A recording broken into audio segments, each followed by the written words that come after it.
ಕಡೆ ಆಶ್ರಯ ನೀಡಿ ಆಧರಿಸಿದ ಕೌರವ ಪಕ್ಷಿಯರು, ಇನ್ನೊಂದು ಕಡೆ ಸಹೋದರರೆಂಬ ಪಾಶವು ಕೊರಳಿಗೆ ಸಿಕ್ಕಿಕೊಂಡಿರುವ ಆ ಪಾಂಡವರು, ಇವರಿರುವರಲ್ಲಿ ಯಾರನ್ನು ತಿಳಿಸಲಿ, ಯಾರ ಜೊತೆ ಸೇರಲಿ ದಿಕ್ಕೆ ತೋಚದಂತಾಯ್ತಲ್ಲ ದೇವ.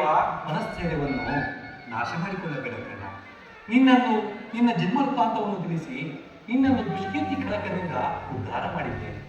ಇನ್ನು ಮುಂದೆ ನೀನು ಯಾರನ್ನು ಆಶ್ರಯಿಸಬೇಕೋ, ಯಾರನ್ನು ತಿಳಿಸಬೇಕೋ ನೀನೇ ನಿರ್ಧರಿಸಿಕೋ. ಮತ್ತೊಂದು ವಿಚಾರಗಳನ್ನ,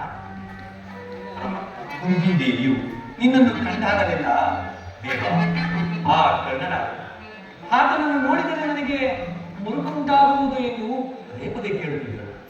ಈಗ ತಾನೇ ನಿನ್ನ ರಹಸ್ಯವನ್ನು ನಿನ್ನ ತಾಯಿಯಾದ ಕುಂತಿ ದೇವಿಗೆ ತಿಳಿಸಿ ಬಂದಿದ್ದರು.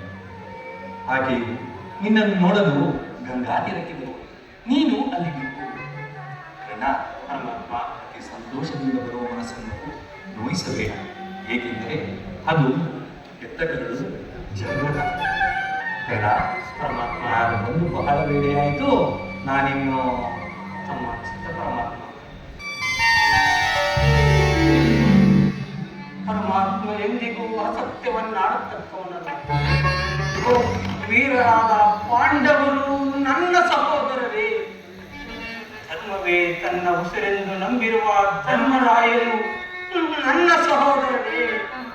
1000 ಆನೆಗಳ ಬಲವುಳ್ಳ ರುದ್ರಾಂಶ ಸಂಭೂತನಾದ ಭೀಮಸೇನರು ನನ್ನ ಸಹೋದರರೇ.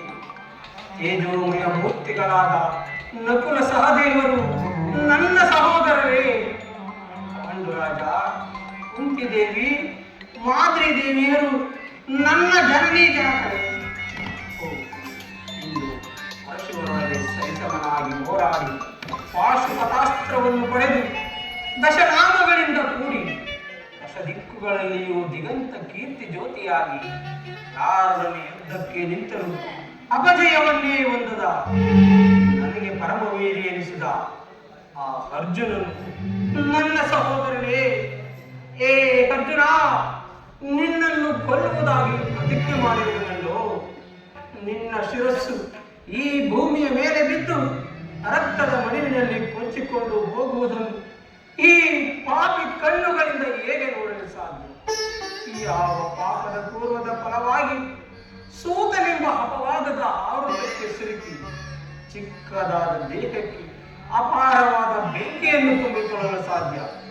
ಏ ಪಾಪಿ ಕರ್ಣ, ಇದುವರೆಗೂ ಬಂದು ಬಾಂಧವರು ಯಾರು ಎಂದು ತಿಳಿಯದೆ ವ್ಯಥೆ ಪಡುತ್ತಿದ್ದ ನನಗೆ ಬಂಧು ಬಾಂಧವರು ಇಂಥವರೇ ಎಂದು ತಿಳಿದ ಬಳಿಕ ಇಂತಹ ಉಭಯ ಸಂಕಟ ಪ್ರಾಪ್ತಿಯಾಯಿತು. ಈ ಪಾಪಿ ಕರ್ಣ, ಪಾಂಡು ಪುತ್ರರಾದ ನೀನು ಪಾಂಡು ಕುಮಾರನನ್ನು ಕೊಲ್ಲಲು ನಿಂತಿರುವೆಯೇನೋ?